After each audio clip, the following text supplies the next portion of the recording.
Assalamualaikum warahmatullahi wabarakatuh. Halo teman-teman semuanya, nama saya Arif Dwi Saputra. Ini sebagai tugas mata kuliah algoritma dan pemrograman. Di sini kita akan membahas tiga program yang dibuat dengan bahasa Python.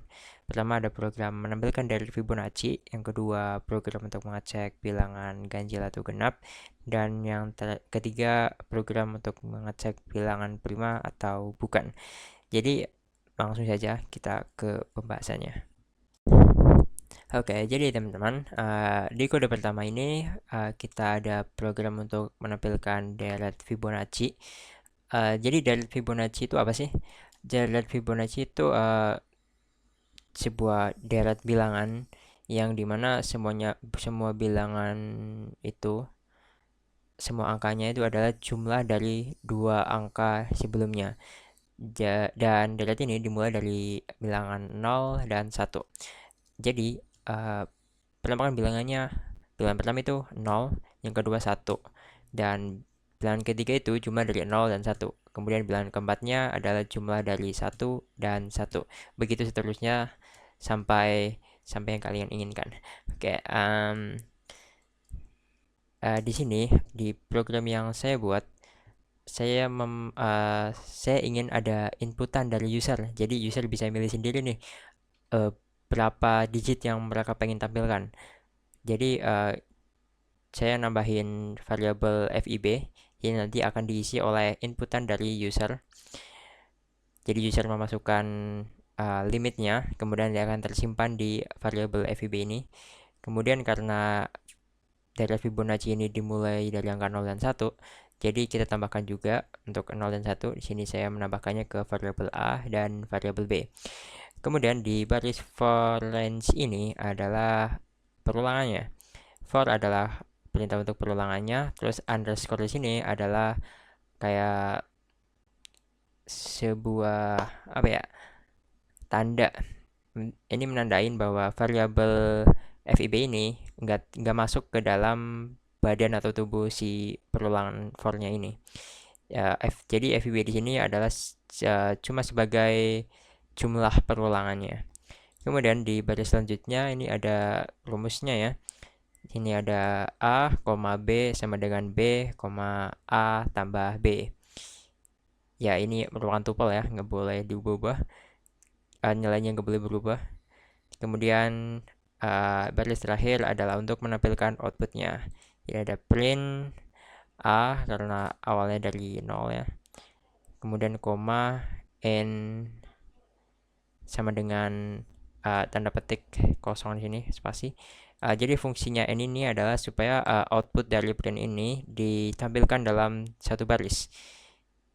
Oke, kita langsung coba aja. Misalkan kita masukin limitnya berapa ya? Nah, ini kita kesini dulu.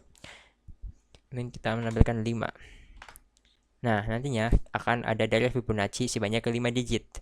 Ini ada 1, 2, 3, 4, 5. Nah, yang tadi gimana kalau misalkan kita nggak pakai N ini? Ini kita hapus, terus kita jalankan lagi. Ini kita akan masukkan 5 lagi misalkan. Nah, nantinya outputnya ini bakal ke bawah. Ini 1, 2, 3, 4, 5. Jadi baiknya kita di sini menggunakan sintaks N ini. Jadi itu aja sih program sederhananya. Tentunya kode ini banyak kekurangannya ya, termasuk ketika misalkan user memasukkan input yang tidak valid. Misalkan memasukkan huruf, malah memasukkan string gitu ya. Nah, nantinya kode ini akan error. Ya, seperti itu. Jadi mungkin kodenya seperti ini aja, cukup simpel dan enaknya di sini user bisa memasukkan sendiri mau inputnya sampai berapa, mau outputnya sampai berapa gitu. Oke, untuk kode yang kedua ini teman-teman, kita punya program untuk mengecek bilangan ganjil atau genap. Ini lebih sederhana dari kode yang tadi, rumusnya cuma segini. Di sini kita pakai if else, kalau tadi kan pakai perulangan, ini kita pakai if else. Pertama kita kita tambahkan variabel angka.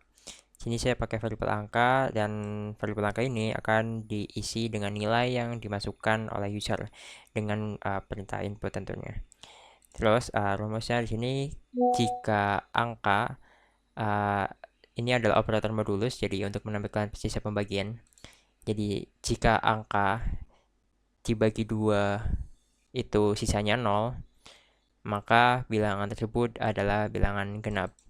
Tapi jika bukan, maka kita langsung saja print angkanya itu adalah bilangan ganjil. Begitu ya teman-teman.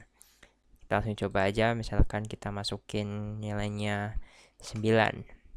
Kita enter, dan ini menampilkan output 9 adalah bilangan ganjil.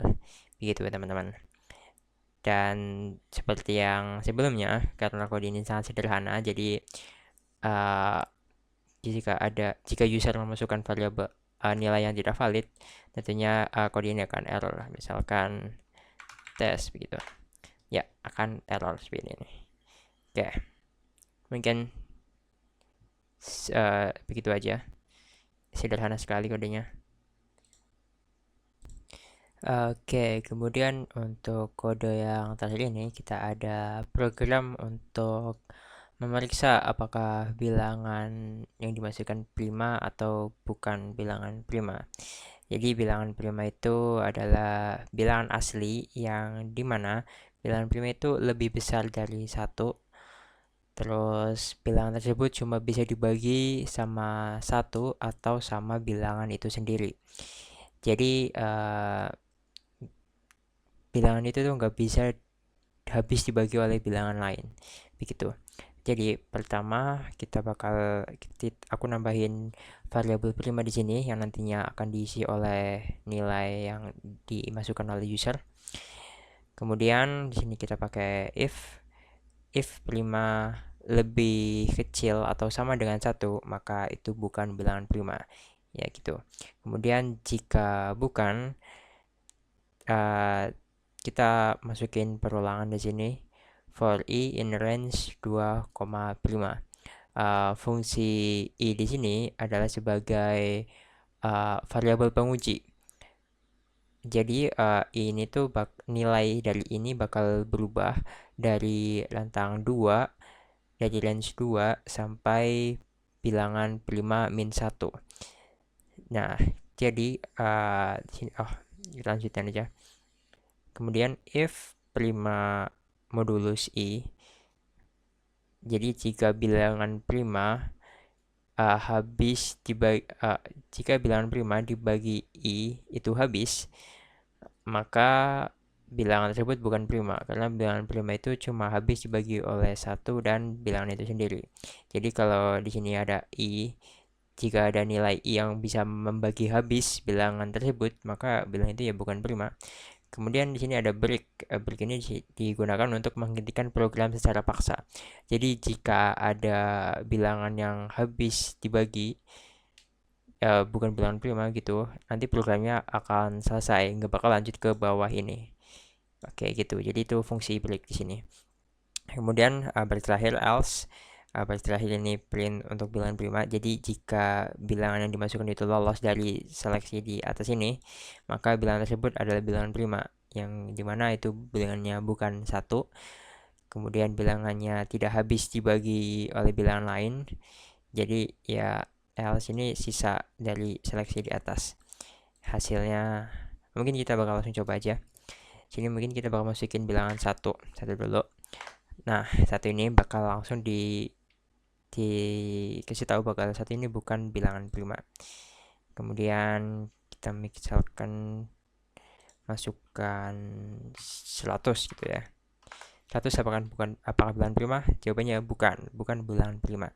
Jadi bilangan prima itu contohnya adalah seperti 11. Ya, 11 adalah bilangan prima. Kemudian ada 7. Ya, begitu. Dan kode ini sederhana, sama seperti kode-kode sebelumnya. Kekurangannya sama, yaitu ketika ada user memasukkan nilai yang tidak valid, P misalkan, hasilnya tentu akan error ya, sama seperti kode-kode di atas.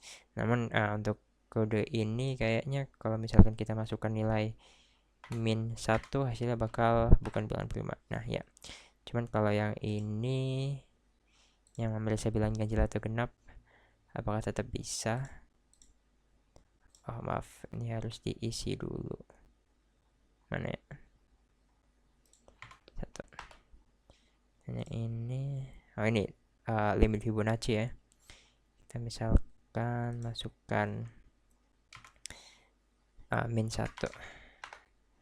Hasilnya dia nggak akan menampilkan hasil, nggak ada inputnya, nggak ada output yang akan ditampilkan gitu.